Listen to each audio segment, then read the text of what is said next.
Hello. വീണ്ടും അടുത്ത ഒരു എപ്പിസോഡിലേക്ക് വരികയാണ്. ഇപ്പം ഈ സമയത്ത് ഞാൻ പറയാൻ ആഗ്രഹിക്കുന്നത് എൻ്റെ അമ്മച്ചിയുടെ കുടുംബം, കല്ലുമണ്ണിപ്പുറത്ത് മല്ലപ്പള്ളി. ആ കുടുംബത്തിലെ ഒന്ന് രണ്ട് അവിടുത്തെ എൻ്റെ അമ്മച്ചിയെയും അവരുടെ സിബ്ലിങ്സിനെ പറ്റി പറയാനായിട്ട് ആഗ്രഹിക്കുന്നത്. അമ്മച്ചിയുടെ പിതാവ്, എൻ്റെ അമ്മച്ചിക്ക് ഇപ്പോൾ 99 ഇയേഴ്സ് ഉണ്ട്. അമ്മച്ചിക്ക് ഒരു 20 വയസ്സാകുന്നതിന് മുമ്പ് തന്നെ പിതാവ് മരിച്ചു പോയിരുന്നു. അവിടുത്തെ വല്യമ്മച്ചി, എൻ്റെ അമ്മച്ചിയുടെ അമ്മയാണ് പിള്ളേരെയൊക്കെ വളർത്തിക്കൊണ്ട് വന്നത്. അപ്പം മൂത്ത ചിന്നമ്മച്ചി എന്ന് പറയും. ചിന്നമ്മച്ചിയുടെ വിവാഹം കോയിത്തോട്ട് കഴിഞ്ഞു. അത് മല്ലപ്പള്ളി തന്നെയാണ്, വളരെ അടുത്താണ്. അവിടെ അപ്പച്ചൻ വിവാഹം കഴിഞ്ഞ് അവിടെ പോയി. അതിനുശേഷം അമ്മച്ചി, എൻ്റെ അമ്മച്ചി തങ്കമ്മ എന്ന് പറയും, തങ്കമ്മ എബ്രഹാം. അമ്മച്ചിയുടെ ബ്രദർ കുഞ്ഞപ്പൻ ചാൻ ഞങ്ങൾ പറയും, അല്ലെങ്കിൽ പോത്തൻ സാറ് കൂത്തറപ്പള്ളി. അത് നമ്മുടെ സെന്നിയുടെ ഫാദറാണ്. അത് കഴിഞ്ഞ് എൻ്റെ ഇളയ അമ്മാച്ചൻ മല്ലപ്പള്ളിയിൽ ഉമ്മൻ, കല്ലുമണ്ണിപ്പുറത്തെ ഉമ്മൻ, അല്ലെങ്കിൽ ബേബിച്ചാൻ എന്നറിയപ്പെടും അവിടെ. ഇവരൊക്കെ എൻ്റെ ജീവിതത്തിൽ വളരെ ഇമ്പ്രസ് ചെയ്ത ആളുകളാണ്. പ്രത്യേകിച്ച് കുഞ്ഞപ്പൻ ചാനും അമ്മായി, ഞങ്ങളുടെ അമ്മായി ടീച്ചറായിരുന്നു. അതിനുശേഷം അവിടെ കൂത്തറപ്പള്ളിയിൽ തന്നെ സ്കൂളിലെ ഹെഡ് മിസ്ട്രസ്സായിട്ടാണ് റിട്ടയർ ചെയ്തത്. അമ്മായിയുടെയൊക്കെ ജീവിതത്തിലൊക്കെ അമ്മായി അനുഭവിച്ച കഷ്ടപ്പാടുകൾ, അല്ലെങ്കിൽ നേരിട്ട കഷ്ടപ്പാടെന്ന് പറയുന്നതിനേക്കാൾ കൂടുതൽ പ്രോബ്ലംസ്, അല്ലെങ്കിൽ അവരതിനെയൊക്കെ ഫേസ് ചെയ്ത വിധങ്ങളൊക്കെ അമ്മായി, ഞങ്ങൾ വാഷിങ്ടണിലായിരുന്നപ്പം ഞങ്ങളോട് അമ്മായിയുടെ പിള്ളേർ സെന്നി ഉൾപ്പെടെയുള്ളവരെല്ലാം ഇവിടെ ഹ്യൂസ്റ്റണിലുണ്ട്. അപ്പം അമ്മായി ഹ്യൂസ്റ്റണിൽ ഉണ്ടായിരുന്നു. അന്ന് ഫിലാഡൽഫിയയിൽ അമ്മായിയുടെ ഇളയ മകളായ ഷേർലി ഉണ്ട്, ഷേർലിയുടെ കൂടെ ഉണ്ടായിരുന്നു. എന്നിട്ട് ഞങ്ങളുടെ വീട്ടിൽ വന്നിട്ട് എന്നൊക്കെ അമ്മായി പറഞ്ഞിരിക്കുന്ന സ്റ്റോറിയൊക്കെ കേട്ടാൽ ഞാൻ പലപ്പോഴും ചിന്തിച്ചിട്ടുണ്ട്, ഞാൻ ആ സിറ്റുവേഷനിലായിരുന്നെങ്കിൽ അത് ഇത്രയൊക്കെ ഫേസ് ചെയ്യാൻ സാധിക്കുമോ? കാരണം വീട്ടിലെ കാര്യങ്ങൾ, കുടുംബത്തിൻ്റെ കാര്യങ്ങൾ, കുഞ്ഞുങ്ങളുടെ കാര്യങ്ങൾ, ജോലി, അതിൻ്റെ കൂടെ കൃഷി കാര്യങ്ങൾ, ഇതൊക്കെ റിയലിയാണ്. അവരൊക്കെ ചെയ്തതുപോലൊക്കെ നമ്മളൊക്കെ പരിശ്രമിച്ചിരുന്നെങ്കിൽ, നമ്മൾ തോന്നലാകട്ടോ, നമ്മളും ഫേസ് ചെയ്തിരിക്കുന്ന കാര്യങ്ങളൊക്കെ പിന്നെ തിരിഞ്ഞു നോക്കുമ്പോഴേ അതിൻ്റെ കാഠിന്യമൊക്കെ മനസ്സിലാക്കാനൊക്കെയുള്ളൂ, അല്ലേ? അതുകൊണ്ട് നമുക്ക് ലഭിച്ച ഗുണങ്ങൾ മനസ്സിലാക്കാനൊക്കെയുള്ളൂ. അപ്പോൾ കുഞ്ഞപ്പൻ ചായനും അമ്മായി, പിന്നെ അവിടുത്തെ ജോളിച്ചായൻ, സണ്ണിച്ചായൻ, ആൻസമാമ, സെന്നി, ഷേർലി.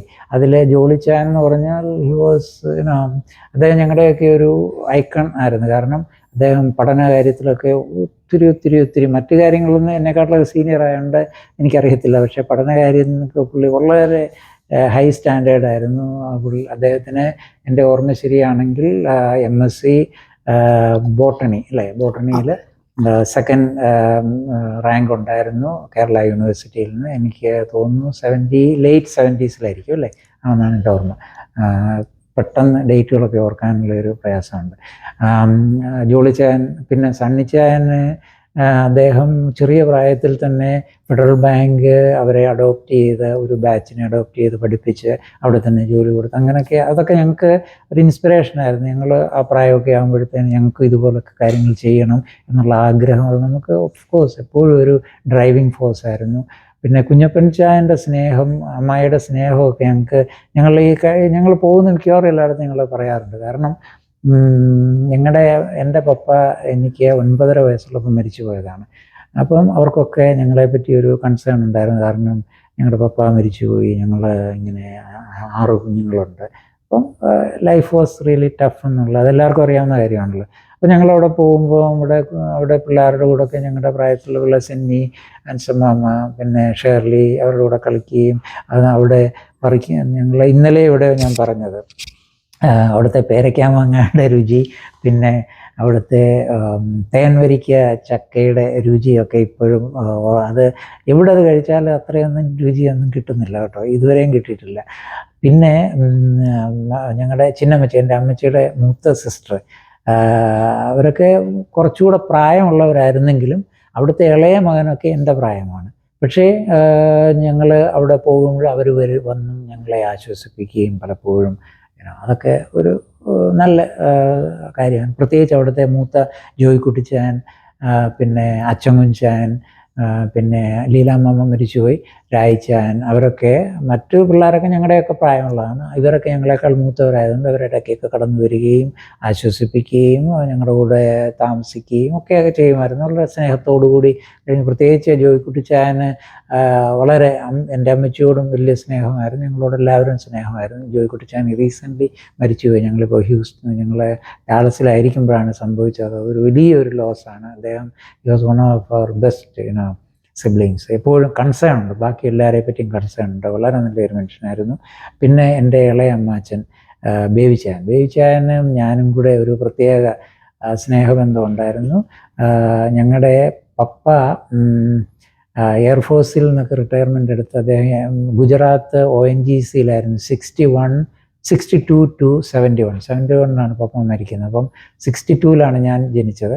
അപ്പം പപ്പ വല്ലപ്പോഴും ലീവിന് വരികയുള്ളൂ. അപ്പം പപ്പ അവിടെ വീടുണ്ടാക്കിയപ്പോൾ ബേബിച്ചാനാണ് അത് ഡെയിലി മല്ലപ്പള്ളിയിൽ നിന്ന് വന്ന് രാവിലെ മുതൽ വൈകിട്ട് വരെ അവിടുത്തെ ജോലിക്കാരുടെ കൂടെ നിൽക്കുകയും അവർക്ക് ഇൻസ്ട്രക്ഷൻ കൊടുക്കുകയും കാര്യങ്ങളെല്ലാം നോക്കിയിട്ട് വൈകിട്ട് രാത്രിയിൽ ഒരു 8 മണിയൊക്കെ ആകുമ്പോഴായിരുന്നു പുള്ളി തിരിച്ച് നടന്നു പോകുന്നത്. 5 കിലോമീറ്റർ ഉണ്ട് മല്ലപ്പള്ളി ടു ചേലക്കം. പുള്ളി രാവിലെ അവിടെ ഒന്ന് വിളിക്കുമ്പോൾ ബാബുവേ എന്നായിരുന്നു വിളിക്കുന്നത്. ഞാനിപ്പോഴും ഓർക്കുന്നുണ്ട്. പിന്നെ ഞങ്ങൾ വലുതായതിനു ശേഷവും ഞങ്ങൾ തമ്മിലുള്ള ബന്ധം, ഞങ്ങൾ ഏത് രാജ്യത്തായിരുന്നെങ്കിലും ഞങ്ങൾ വിളിക്കുമായിരുന്നു. ഒരു 2 മാസത്തിലെങ്കിലും ഒരു പ്രാവശ്യം വിളിച്ചില്ലെങ്കിൽ അടുത്ത പ്രാവശ്യം വിളിക്കുമ്പോൾ അച്ഛൻ വളരെ പ്രയാസവും ദേഷ്യം ഉണ്ടാകുമായിരുന്നു, പ്രയാസം ഉണ്ടാകുമായിരുന്നു, വഴക്ക് പറയുമായിരുന്നു, കരയുമായിരുന്നു. ബേബിച്ചാൻ മരിക്കുന്നതിന് കുറച്ച് നാൾ മുമ്പേ ഞങ്ങൾ അന്ന് ഹ്യൂസ്റ്റണിൽ നിന്ന് ഞങ്ങൾ വിളിച്ച് അച്ഛൻ വയ്യാതായിരിക്കും വിവരങ്ങളൊക്കെ അറിയുമായിരുന്നു. എന്നാൽ ഞങ്ങൾ ഹ്യൂസ്റ്റണിൽ നിന്ന് ഞങ്ങൾക്ക് എറിട്രിയയ്ക്ക് പോസ്റ്റിംഗ് കിട്ടിയ ആ ഇൻ്റർവീനിങ് പീരീഡ് ഞങ്ങൾ കേരളത്തിൽ പോയി. അന്ന് കോവിഡിൻ്റെ വലിയ പ്രശ്നമുള്ള സമയമാണ്. 2021 ഓഗസ്റ്റിലാണ് ഞങ്ങൾ ഹ്യൂസ്റ്റണിൽ നിന്ന് നാട്ടിലേക്ക് പോയത്. സെപ്റ്റംബർ 7 ഞങ്ങൾ തിരിച്ച് എറിട്രിയ ചെന്നു. അപ്പോൾ അതിൻ്റെ ഇടയ്ക്ക് ഓഗസ്റ്റ് 29 മുതൽ സെപ്റ്റംബർ 5 വരെ ഞങ്ങൾ നാട്ടിലുണ്ടായിരുന്നു. ഞങ്ങളത് അന്ന് സാധാരണ 1 മാസം കൊണ്ട് കാണാവുന്ന എല്ലാവരെയും ഞങ്ങളൊരു കാർ എടുത്ത് എയർപോർട്ടിൽ നിന്ന് തന്നെ ഒരു കാർ ഹയർ ചെയ്താണ് കൊണ്ടുപോയത്. ആ കാറിൽ തന്നെയായിരുന്നു ഞങ്ങൾ എല്ലായിടത്തും പോകുന്നത്. എല്ലാവരെയും പോയി കണ്ടു. അവിടെ ഞങ്ങൾ ബേബിച്ചായനെ കാണാൻ പോയി. അന്ന് അദ്ദേഹത്തിന് ഞങ്ങളെ മനസ്സിലായില്ല. എങ്കിലും ഞങ്ങൾ വീട്ടിൽ തിരിച്ചു വന്ന് ഞങ്ങൾക്ക് വളരെ പ്രയാസമായിരുന്നു. പക്ഷേ വീട്ടിൽ തിരിച്ചു വന്നു. പിറ്റേ ദിവസം രാവിലെ ഞങ്ങൾ കോവിഡ് ടെസ്റ്റ് എടുക്കാൻ കറുകച്ചാലിൽ അവിടെ ഞങ്ങൾ അപ്പോയിൻമെൻറ്റ് എടുത്തിരുന്നു. അന്നേരം പെട്ടെന്ന് അവിടുന്ന് ഒരു ഫോൺ വന്നു. ബേബിച്ചായനെ ഞാൻ ചെന്നിട്ടുണ്ടെന്ന് അറിഞ്ഞപ്പം ബാബുവിനെയും റീനയും കാണണമെന്ന് പറഞ്ഞു. ഞങ്ങൾ ഉടനെ ആ കോവിഡ് ടെസ്റ്റ് മല്ലപ്പള്ളിയിലൊരിടത്തേക്ക് അപ്പോയിൻമെൻ്റ് എടുത്ത് ഞങ്ങൾ അവിടെ പോയി. കോവിഡ് ടെസ്റ്റും കഴിഞ്ഞിട്ട് ബേബിച്ചായൻ്റെ അടുത്ത് വന്നു. അദ്ദേഹത്തോടു കൂടി സംസാരിച്ചു. ഞങ്ങളെ മനസ്സിലായി. ഞങ്ങൾ ഒരുമിച്ച് പ്രാർത്ഥിച്ചു. ബേബിച്ചായൻ കരഞ്ഞു. ഞങ്ങൾ കുറച്ച് സമയം അവിടെ ചിലവഴിച്ചു. ഞങ്ങൾ എറിട്രിയ ചെന്നു. ഒരു ആഴ്ചയ്ക്ക് ശേഷം, എനിക്ക് എൻ്റെ ഓർമ്മ ശരിയാണ്, സെപ്റ്റംബർ 15 ബേബിച്ചായൻ ലോകത്തിൽ നിന്ന് മാറ്റപ്പെട്ടു. പിന്നെ ഇപ്പോൾ ഈ എനിക്ക് ഈ സിബ്ലിങ്സ്, അവരുടെ സ്നേഹവും അവരുടെ കരുതലും, പ്രത്യേകിച്ച് കുഞ്ഞപ്പൻ ചായനും എൻ്റെ അമ്മച്ചിയും അവരെ കണ്ടാൽ ഏകദേശം ഒരുപോലെ തന്നെ ഇരിക്കും. അപ്പം അന്നത്തെയൊക്കെ ഞങ്ങൾ കളിയാക്കി പറയുന്ന ഒരു കാര്യം ഉണ്ടായിരുന്നു. കുഞ്ഞപ്പൻ ചായനെ കാണുമ്പോൾ മുണ്ടുടുത്ത അമ്മച്ചിയെന്നും, അമ്മച്ചിയെ കാണുമ്പോൾ സാരി ഉടുത്ത കുഞ്ഞപ്പൻ ചായനെന്ന് ഞങ്ങൾ പറയുമായിരുന്നു. അതൊക്കെ അവരെ എൻജോയ് ചെയ്യുമായിരുന്നു, സന്തോഷമായിരുന്നു. ആ കാലമൊക്കെ എല്ലാവരും അങ്ങോട്ടും ഇങ്ങോട്ടും പോവുകയും കാണുകയും, അന്ന് മൊബൈലില്ല, വാട്സപ്പില്ല, പക്ഷേ എങ്കിലും ആളുകളെല്ലാവരും അങ്ങോട്ടും ഇങ്ങോട്ടും എപ്പോഴും കാണുകയും കരുതുകയും. ഇപ്പോഴും ഞാൻ ഓർക്കുന്നു, ഞങ്ങളവിടെ കൂത്രപ്പള്ളി ചെന്ന കുഞ്ഞപ്പൻ ചായ ഞങ്ങളുടെ കയ്യിൽ ഒരു ബാഗിൻ്റെ അകത്ത് എങ്ങനെയാലും കുറച്ച് വരിക്കച്ചക്കപ്പഴം അത് ഉരിഞ്ഞ് അത് ക്ലീൻ ചെയ്ത് അത് ചക്കപ്പഴമായിട്ട്, ഞങ്ങളത് ഇച്ചിരി പ്രായമൊക്കെ ആയി കഴിയുമ്പോൾ അത് പരമാവധി അവോയ്ഡ് ചെയ്യുമായിരുന്നു. കാരണം ഇതിൻ്റെ മണമൊക്കെ എന്ന് പറഞ്ഞാൽ ബസ്സിലൊക്കെ കയറുമ്പോൾ നമുക്കൊരു, ആ പ്രായത്തിലുള്ള എല്ലാവർക്കും അതൊക്കെ നാണക്കേടും ഒരു ലജ്ജാകരമായതെങ്കിൽ അത് തിന്നാൻ വളരെ ആഗ്രഹമുണ്ടെങ്കിലും ഇതിൻ്റെ ഈ കൊണ്ടുപോകുന്ന ട്രാൻസ്പോർട്ടേഷൻ്റെ കാര്യം ഓർക്കുമ്പോൾ നമുക്കൊരു മടുപ്പ് തോന്നുമായിരുന്നു. പക്ഷേ ഒരിക്കൽ ഞാനും എൻ്റെ മൂത്ത സിസ്റ്ററും കൂടെ അവിടെ ചെന്നപ്പോൾ അച്ഛൻ ഇങ്ങനെ കുറച്ച് ചക്കപ്പഴം തന്നു. അതിൻ്റെ മണം കൊണ്ട് ഞങ്ങൾ ആ ബസ്സേ കയറാതെ, ഞങ്ങളുടെ വീട്ടിൽ ഒറ്റ ബസ്സേ ഉള്ളൂ, ആ ബസ്സേ കയറാതെ കൂത്രപ്പള്ളി മുതൽ ചേലക്കുമ്പ് വരെ ഞങ്ങൾ നടന്നു. കാരണം ആ ബസ്സേൽ അതുകൊണ്ട് കയറാൻ മടിയാണ്. പക്ഷേ അത് കളഞ്ഞിട്ട് പോരാൻ ഒരു താല്പര്യമില്ലായിരുന്നു. അവിടെ ഇരുന്ന് മുഴുവൻ തിന്നാനും ഒക്കെയല്ല. അതുകൊണ്ട് ഞങ്ങൾ കൂത്രപ്പള്ളിയിൽ നിന്ന് ചേലക്കുമ്പ് വരെ നടന്ന്, അതെനിക്ക് തോന്നുന്നു ഒരു 6-7 കിലോമീറ്റർ കാണും. നടന്ന് ഞങ്ങൾ വീട്ടിൽ വന്ന് അത് മുഴുവൻ കഴിച്ചു. ഇതൊക്കെ ജീവിതത്തിലെ നമുക്ക് ഓർമ്മകൾ ഓർക്കുമ്പോൾ എപ്പോഴും മധുരിക്കുന്ന ചില കാര്യങ്ങളാണ്. പ്രത്യേകിച്ച് ഈ പ്രിയപ്പെട്ടവരെയൊക്കെ ഓർക്കുമ്പോൾ അവർ നമ്മുടെ ജീവിതത്തിൽ അവർ പ്രത്യേകമായിട്ട് വലിയ വലിയ ലെസൺസ് ഒക്കെ തന്ന് നമ്മളെ ഇൻസ്പയർ ഒന്നും ചെയ്തിട്ടില്ലെങ്കിലും അവരുടെ ജീവിതം നമ്മളൊന്ന് ഒബ്സർവ് ചെയ്യുമ്പോൾ അതിൽ നിന്ന് ഒത്തിരി കാര്യങ്ങൾ പഠിക്കാനും അത് നമ്മുടെ ജീവിതത്തിന് എപ്പോഴും ഒരു പ്രചോദനം, മുന്നോട്ട് നീങ്ങാനുള്ള പ്രചോദനവുമായിരുന്നു എന്ന് പറയുന്നതിന് എനിക്ക് യാതൊരു ഡൗട്ടുമില്ല. എൻ്റെ ജീവിതത്തിൽ ഞാൻ എവിടെയെങ്കിലും എത്തിയിട്ടുണ്ടെങ്കിൽ അതിൻ്റെ മെയിനായിട്ടുള്ള കാര്യം എൻ്റെ അമ്മച്ചിയും എൻ്റെ അച്ഛന്മാരും ഒക്കെ, പ്രത്യേകിച്ച് അമ്മായിയുടെ ചില പ്രത്യേക കാര്യങ്ങൾ ഇന്നലെ ഞങ്ങൾ ഇവിടെ നിന്ന് ഓർത്തു. അമ്മായി ഒരു ടഫ് ലേഡി എന്ന് പലരും പറഞ്ഞിരുന്നെങ്കിൽ അമ്മായിയുടെ ഹൃദയത്തിലെ സ്നേഹമൊക്കെ ഞങ്ങൾക്ക് ആക്ച്വലി അനുഭവിക്കാൻ സാധിച്ചത് ഞങ്ങളുടെ കൂടെ വാഷിങ്ടണിൽ കുറച്ച് ദിവസം അമ്മായി ഉണ്ടായിരുന്നു. അപ്പോഴാണ് റിയൽ അമ്മായിയെ ഞങ്ങൾക്ക് വ്യക്തമായിട്ട് മനസ്സിലായത്. She was full of love and concern. അത് നല്ല ധൈര്യത്തോടെ വ്യക്തമായിട്ട് പറയുമ്പോൾ പലർക്കും അത് ഇഷ്ടപ്പെടുകയില്ല. കാരണം ഓൺ ദി ഫേസ് പല കാര്യങ്ങളും അങ്ങനെ ചെയ്യരുത്, ഇങ്ങനെ ചെയ്താലേ ഒക്കെയുള്ളൂ, അത് നമ്മുടെ നന്മയ്ക്ക് വേണ്ടിയാണ്, അത് ലേറ്റർ ഓൺ നമ്മൾ ആ നന്മ അനുഭവിക്കുമ്പോഴാണ് നമുക്കതിൻ്റെ ആക്ച്വൽ മീനിങ് മനസ്സിലാകുന്നത്. പക്ഷേ ആ സമയത്ത് നമ്മുടെ ആ പ്രായത്തിൽ നമുക്ക് മനസ്സിലാവും. പക്ഷെ ഞങ്ങൾക്ക് എപ്പോഴും അമ്മായിയെ വലിയ സ്നേഹമായിരുന്നു, അമ്മായിക്ക് ഞങ്ങളെയും വളരെ സ്നേഹമായിരുന്നു. ഇപ്പോഴും ആ സ്നേഹം തുടരാനായിട്ട് ഞങ്ങൾക്ക് എല്ലാ സിബ്ലിങ്സിനെല്ലാം സാധിക്കുന്നുണ്ടെന്നുള്ളത് ഒരു വലിയ കാര്യമാണ്. ഈ കൂട്ടത്തിൽ ജോളിച്ചാൻ മാത്രം, കുഞ്ഞപ്പച്ചാൻ്റെ മൂത്തമ്മൻ Jollychan, so caring and loving person. ജോളിച്ചാനെ ഓർക്കുമ്പോൾ ജോളിച്ചാൻ്റെ ആ സംസാര രീതിയും ബാബു എന്നൊക്കെ പറഞ്ഞുള്ള വിളി, അതൊക്കെ ഇപ്പം എൻ്റെ ഒരു മൂത്ത ചേട്ടനാണ്. അപ്പം അവർ അധികാരത്തോടെ അങ്ങനൊന്നുമല്ല, അദ്ദേഹത്തിൻ്റെ ആ സംസാര രീതിയൊക്കെ വളരെ gentle and he was such A nice person. അദ്ദേഹം ഇപ്പം നമ്മളെ വിട്ടിട്ട് 7 വർഷമായി. വർഷങ്ങളൊക്കെ പോകുന്ന പോലും ഓർക്കുന്നില്ല. 7 വർഷമായി അദ്ദേഹം ഞങ്ങളെ വിട്ടുപോയിട്ട്. അദ്ദേഹത്തിന് അവരെ പറ്റിയൊക്കെ ഓർക്കുമ്പോൾ they are all great souls. അത്രയൊന്നും നമുക്കൊന്നും ആകാൻ ഒക്കുന്നില്ല. അതിനുവേണ്ടി സ്ട്രൈവ് ചെയ്യാനായിട്ട് ശ്രമിക്കാം. ദൈവം നിങ്ങളെല്ലാം അനുഗ്രഹിക്കട്ടെ. Thank you Senni. ബാബു, നിർത്തുന്നതിന് മുമ്പ് ഒരു കാര്യം, നമ്മുടെ കുസുമാമ്മയെ പറ്റിയും ലീലാമാമയെ പറ്റിയും ഓർമ്മയിലുള്ള കാര്യങ്ങൾ. ഓക്കെ, ലീലാമാമയെ പറ്റിയുള്ള ഓർമ്മ, അതെൻ്റെ അമ്മച്ചിയുടെ മൂത്ത ചേടത്തിയുടെ ഒറ്റ മകളായിരുന്നു. ലീലാമാമ ഞങ്ങളുടെ വീട്ടിൽ ഇടയ്ക്കിടയ്ക്ക് വന്ന് 2 പെൺമക്കൾ ഉണ്ടായിരുന്നതിൽ ഒരു മോളെ ഞങ്ങളൊന്നും കണ്ടിട്ട് പോലും, അതിന് മുമ്പേ മരിച്ചു പോയതാണ്. ലീലാമാമയെ മാത്രമേ ഞങ്ങളൊക്കെ ഓർക്കുന്നുള്ളൂ. കാരണം ലീലാമാമയൊക്കെ ഞങ്ങളെക്കാട്ടിൽ കുറച്ചധികം സീനിയർ ആയിട്ടുള്ള ആളുകൾ. ഏറ്റവും ആദ്യത്തെ കൊച്ചുമക്കൾ ഈ ജോയ്ക്കുട്ടിച്ചാൻ, ജോയ്ക്കുട്ടിച്ചാൻ കഴിഞ്ഞ് ലീലാമാമ. അപ്പൊ ലീലാമാമയ്ക്ക് ആസ്മയുടെ അസുഖം ഉണ്ടായിരുന്നു. വേറെ ഒരു പ്രശ്നമില്ലായിരുന്നു.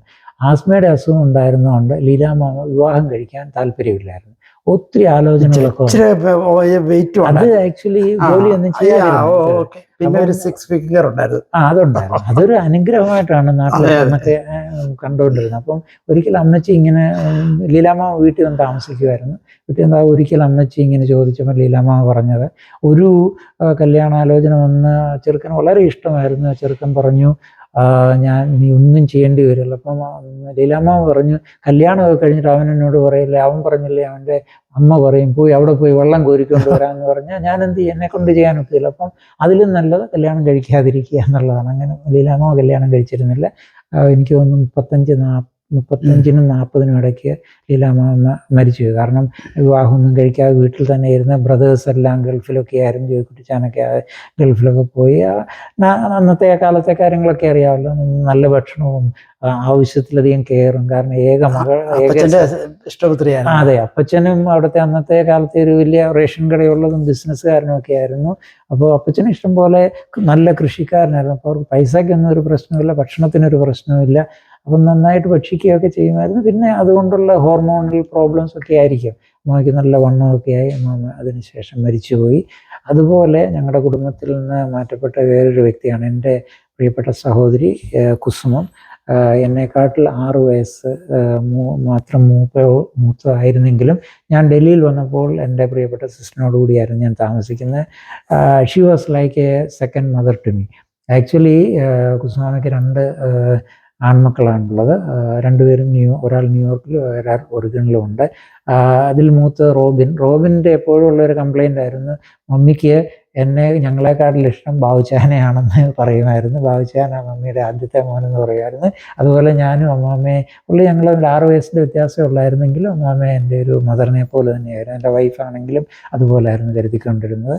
അമ്മാമ്മയ്ക്ക് വളരെ ട്രാജിക്കലി ഒരു 35 വയസ്സ് കഴിഞ്ഞപ്പോഴേ ക്യാൻസർ ആയിരുന്നു. ഡൽഹിയിൽ വെച്ചായിരുന്നു. അതിനുശേഷം അവർ ന്യൂയോർക്കിൽ കടന്നു വന്നു. ഞങ്ങൾ വാഷിങ്ടണിൽ 98 ജനുവരിയിൽ കടന്നു വരുന്നു. അതിനു മുമ്പ് ഡിസംബർ 23 ഞങ്ങൾ ന്യൂയോർക്കിൽ വന്ന് അമ്മാമ്മയുടെ കൂടെ ഒരു 10 ദിവസം താമസിച്ചതിന് ശേഷമാണ് ഞങ്ങൾ വാഷിങ്ടണിലേക്ക് കടന്നുപോയത്. 99 ജാനുവരി 5 അമ്മാമ്മ ലോകത്തോട് വിട പറഞ്ഞു. അത് ഞങ്ങളുടെ ജീവിതത്തിൽ ഒരു വലിയ ഒരു സങ്കടമാണ്. തീർച്ചയായിട്ടും. കാരണം എന്താണെന്ന് വെച്ചാൽ അതുപോലെ ലവിങ് ആയിട്ട് കെയറിങ് ആയിട്ടുള്ള മറ്റുള്ളവരെ പറ്റിയുള്ള കൺസേൺ, അതൊക്കെ അമ്മാമ്മയിൽ നിന്ന് കുറച്ചൊക്കെ പഠിക്കാൻ ഞങ്ങളെ കൊണ്ട് സാധിച്ചിട്ടുണ്ട്. എത്രമാത്രം ഞങ്ങൾ ഇംപ്ലിമെൻറ്റ് ചെയ്യാൻ സാധിക്കുന്നുണ്ടെന്ന് അറിയത്തില്ല, എങ്കിലും അതൊക്കെ കാണാൻ സാധിച്ചിട്ടുണ്ട്. അമ്മാമ്മയുടെ loving and caring attitude, it was a big thing actually. ഇവരെ പറ്റിയൊക്കെ ഓർക്കാനായിട്ട് ഇങ്ങനൊരു അവസരം സെന്നി തന്നതിന് സെന്നിയോട് നന്ദിയുണ്ട്. Senni, thank you. So nice of you Babu. നമ്മളെന്നും അമേരിക്ക വെച്ച് കാണുന്നില്ലല്ലോ. ബാബുവിനെ കിട്ടിയപ്പോൾ എനിക്ക് ഈ എപ്പിസോഡ് ചെയ്തേ പറ്റൂ. Thank you so much.